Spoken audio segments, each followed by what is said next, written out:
हस्तमुद्रा क्रमांक 21. चित्रामध्ये पाहून तेथे दाखविल्याप्रमाणे उजव्या तळ हातावर उजवा अंगठा आणि उजवी तर्जनी यांच्यामध्ये डाव्या हाताचे अंगठा सोडून चारी बोटे दुमडा. चारी बोटे उजव्या हाताच्या मागील बाजूला जातील. डावा अंगठा उजव्या अंगठ्याने खाली येईल. अशा प्रकारे दोन्ही हाताने मूठ तयार होईल. ती घट्ट दाबा. सप्तचक्रांवर महामंत्राचा जप करा.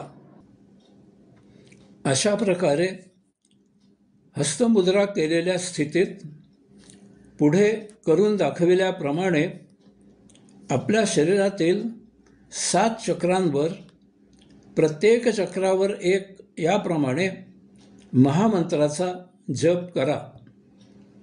ओम तत्सत्त्वम् असि. ओम तत्सत्त्वम् असि. ओम तत्सत्त्वम् असि. ओम तत्सत्त्वम् असि.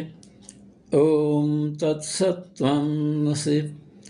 ओम तत्सत्त्वम् असि. ओम तत्सत्त्वम् असि.